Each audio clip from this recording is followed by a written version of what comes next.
മറ്റൊരു പ്രശ്നം ഈ അടുത്ത നാളിൽ തന്നെ വന്നൊരു പ്രഖ്യാപനവുമായി ബന്ധപ്പെട്ടതാണ്. അതിൻ്റെ തുടക്കം പഴയ മഹാപ്രളയത്തിൻ്റെ ഘട്ടമാണ്. ആ ഘട്ടത്തിൽ നമ്മുടെ നാട് ഒരേ മനസ്സോടെ തോളോട് തോൾ ചേർന്ന് നിന്നാണ് പുനരധിവാസ പ്രവർത്തനങ്ങൾക്ക് നേതൃത്വം നൽകിയത്.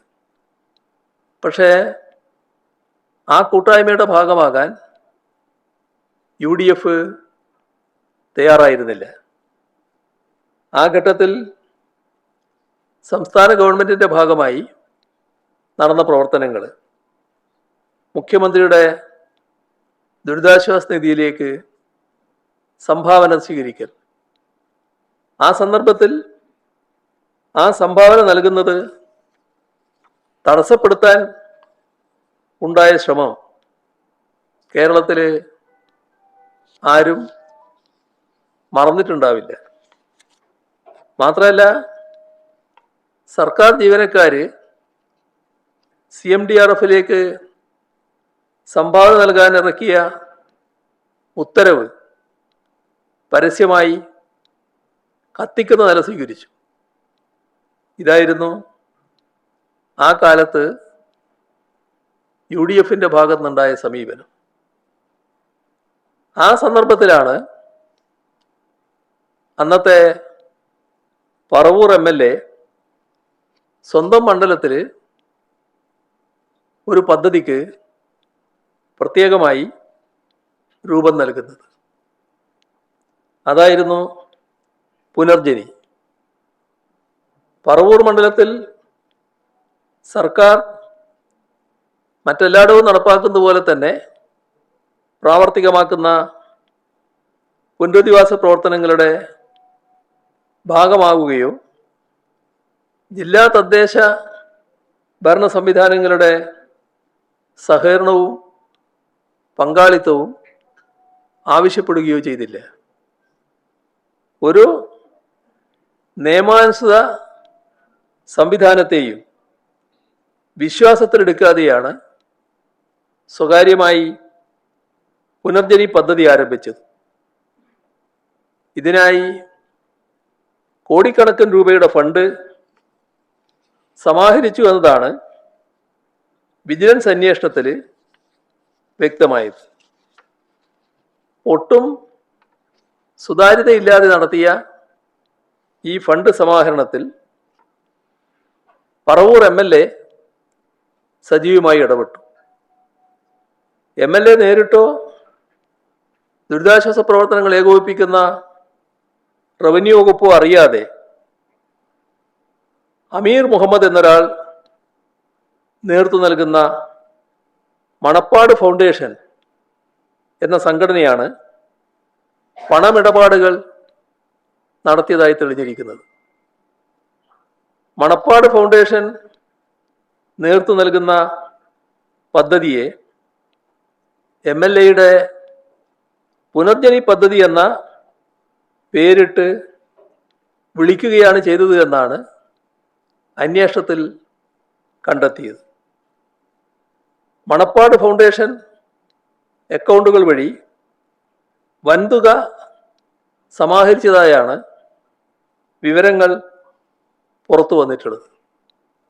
ഈ പണം സമാഹരിച്ചു കൊടുത്തത് പറവൂർ MLA ആയിരുന്ന VD സതീശനാണ് എന്ന പരാതിയാണ് ഉയർന്നത്. സമാഹരിച്ച പണം വിനിയോഗിച്ചതിനെക്കുറിച്ചും പരാതിയുണ്ട്. ലണ്ടനിലെ ബക്കിംഗ്ഹാമിൽ VD സതീശൻ ധനസമാഹരണത്തിനായി യോഗം വിളിച്ചുകൂട്ടി. അഭ്യർത്ഥന നടത്തുന്നതിൻ്റെ വീഡിയോകൾ പുറത്തു വന്നിട്ടുണ്ട്. സ്വന്തം മണ്ഡലത്തിൽ പ്രളയ പുനരധിവാസ പ്രവർത്തനങ്ങൾക്ക് MLA സമാഹരിക്കുന്ന ഫണ്ട് മണപ്പാട്ട് ഫൗണ്ടേഷൻ്റെ അക്കൗണ്ടിൽ എത്തുന്നതും അവർ ചെലവഴിക്കുന്നതിൻ്റെയും അടിസ്ഥാനം എന്ത് എന്ന് വ്യക്തമാവേണ്ടതുണ്ട്. ഇക്കാര്യങ്ങളിൽ സുതാര്യത ആവശ്യമില്ലെന്ന് വി.ഡി. സതീശൻ തീരുമാനിച്ചത് എന്തുകൊണ്ടാണ്? പ്രളയ ദുരിതാശ്വാസത്തിന് വിദേശ രാജ്യങ്ങൾ വാഗ്ദാനം ചെയ്ത കോടിക്കണക്കിന് രൂപയുടെ ഫണ്ട് കേന്ദ്ര നിലപാട് കാരണം നഷ്ടപ്പെട്ട അനുഭവത്തിലൂടെയാണ് കേരളം അന്ന് കടന്നുപോയത്.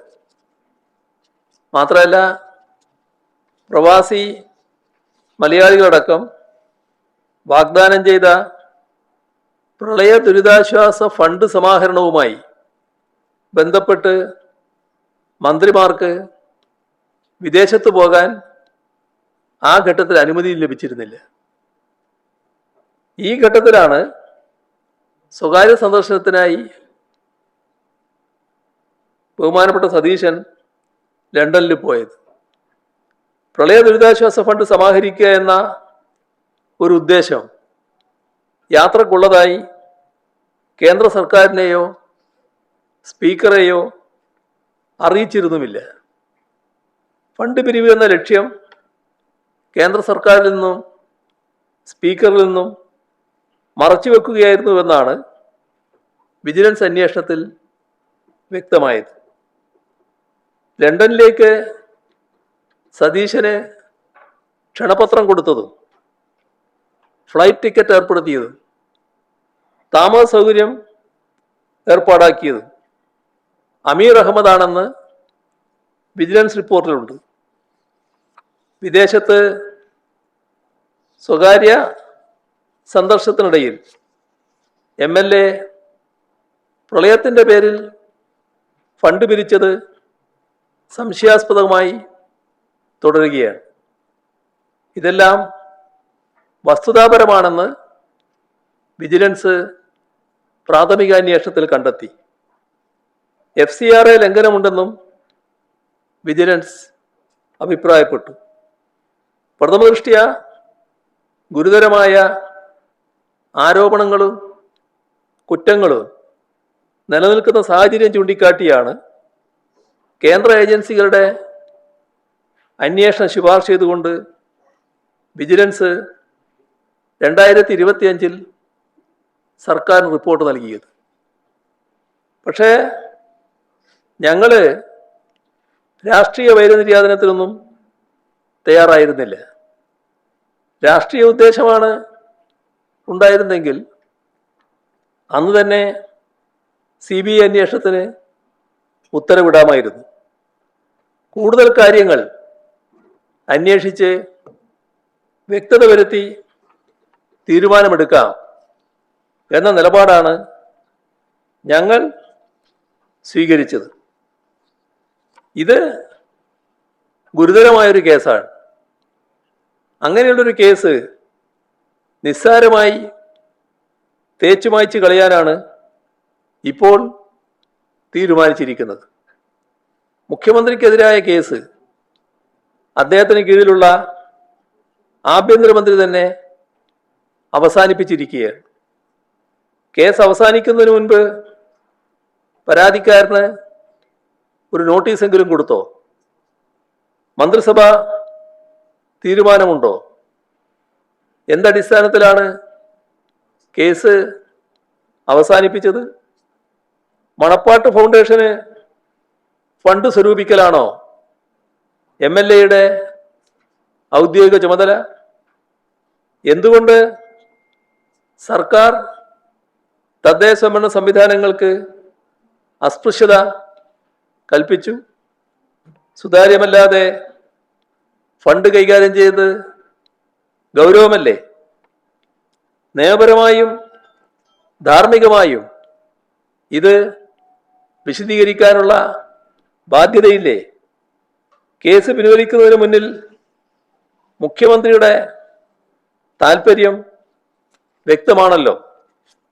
ആഭ്യന്തരമന്ത്രിയാണ് കേസ് പിൻവലിക്കുന്നതുമായി മാധ്യമങ്ങളെ കണ്ടത്. ഒരു കാര്യമേ പറയാനുള്ളൂ, അടിയന്തരമായി ഈ തീരുമാനം പുനഃപരിശോധിക്കണം.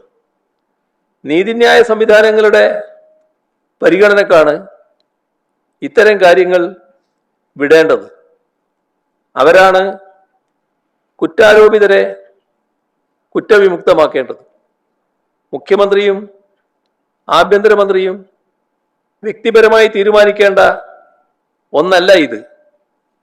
കേസ് അവസാനിപ്പിക്കാനുള്ള തീരുമാനം പിൻവലിച്ച് നിഷ്പക്ഷമായ അന്വേഷണം നടത്തുകയാണ് വേണ്ടത്.